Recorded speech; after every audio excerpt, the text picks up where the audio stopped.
प्रणाम। आज हम बात करने जा रहे हैं कार्तिक मास में दीपदान के विशेष महत्व के बारे में।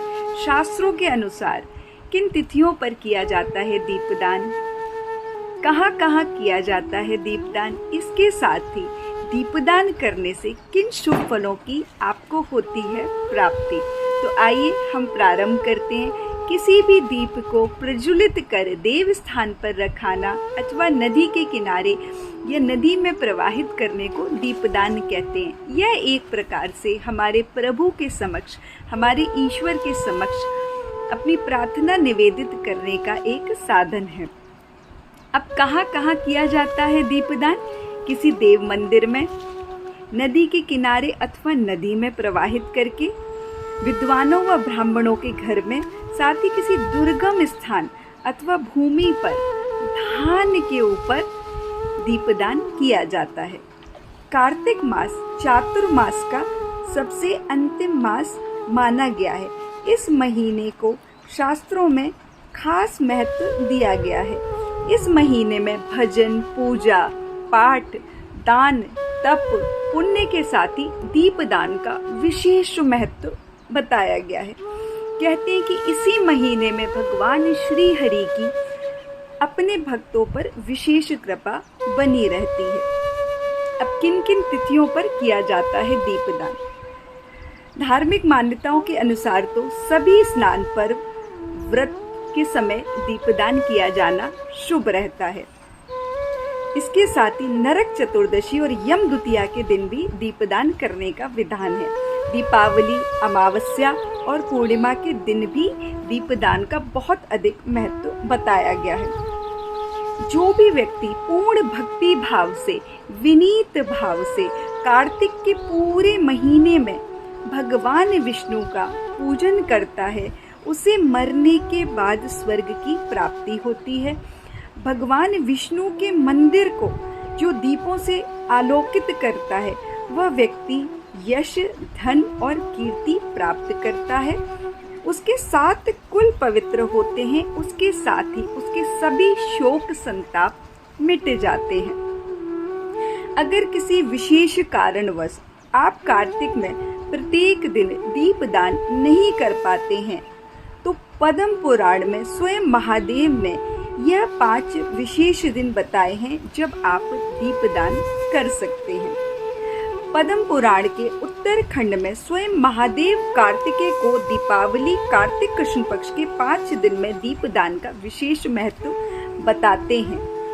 विशेषतः कृष्ण पक्ष में ये 5 दिन रमा एकादशी से दीपावली तक बड़े पवित्र हैं। उनमें जो भी दान किया जाता है वह सब अक्षय और संपूर्ण कामनाओं को पूर्ण करने वाला होता है। पद्म पुराण के अनुसार मंदिरों में और नदी के किनारे दीपदान करने से मां लक्ष्मी की प्रसन्नता प्राप्त होती है।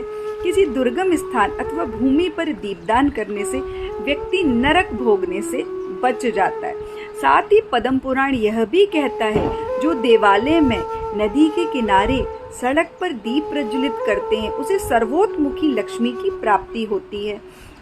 कार्तिक मास में प्रतिदिन कम से कम 2 दीपक प्रज्वलित करने चाहिए।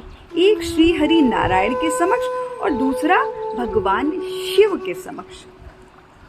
ब्रह्मा वैवर्त पुराण में कहा गया है, जो कार्तिक में श्री हरि को घी का दीपक प्रज्वलित करते हैं, वह दीपक जितने पल तक भगवान श्री हरि के समक्ष जलता है, उतने ही वर्षों तक वह व्यक्ति हरि धाम में आनंद भोगता है और फिर पुनः अपनी योनि में आकर विष्णु भक्ति को प्राप्त करता है।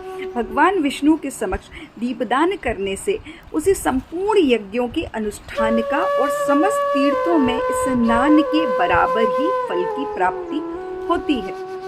जो कार्तिक मास की रात्रि में श्रद्धा पूर्वक भगवान शिव को दीपमाला अर्पित करता है, उसके चढ़ाए हुए, अर्पित किए हुए वो दीप शिवलिंग के सामने जितने समय तक जलते हैं, उतने ही 1000 युगों तक वह स्वर्ग लोक में प्रतिष्ठित रहता है।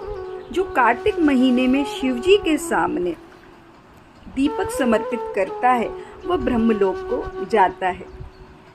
जब शाम को दोनों समय मिलने पर हो, तब आप तेल, घी बाती, चावल, गेहूं या सप्त दान लेकर मंदिर में जाएं। घी में रुई की बाती हो तथा तेल के दीपक में कलावे की बाती का प्रयोग करें तो उत्तम है। कभी भी हमेशा याद रखिए, दीपक को सीधे भूमि पर नहीं रखा जाता। दीपक रखने से पहले भूमि पर चावल के कुछ दाने या गेहूं या सप्त धान्य का आसन दें, क्योंकि कालिका पुराण का कथन है कि सब कुछ सहन कर लेने वाली हमारी माता पृथ्वी अकारण किए गए पदाघात को और दीपक के ताप को सहन नहीं कर पाती। उसके बाद आपको क्या करना है कि एक दीपक भगवान शिव के समक्ष और दूसरा श्री हरि नारायण के समक्ष आपको रख देना है। हमारे अग्नि पुराण में भी कहा गया है कि जो मनुष्य देव मंदिर में अथवा ब्राह्मण के घर में दीपदान करता है वह सहज ही सब कुछ प्राप्त कर लेता है। आइए अब बात करते हैं कि दीपदान करने के क्या हैं लाभ। जो व्यक्ति दीपदान करता है वह अकाल मृत्यु से बच जाता है। अपने मृतकों को सदगति प्राप्त होती है। दीपदान करने से माता लक्ष्मी, भगवान विष्णु की कृपा प्राप्त होती है, उनकी प्रसन्नता प्राप्त होती है। सभी तरह के अला बला, ग्रह कलेश और संकटों से व्यक्ति बच जाता है। शनि, यम, राहु, केतु के बुरे प्रभाव से भी बच जाता है। इसके साथ ही उसके जीवन का अंधकार मिट प्रकाश आता है। मोक्ष की प्राप्ति भी दीपदान से होती है। किसी भी तरह के पूजा या मांगलिक कार्य को भी दीपदान करने से सफलता प्राप्त होती है। घर में धन संपदा बनी रहती है, मंगल कार्य होते रहते हैं।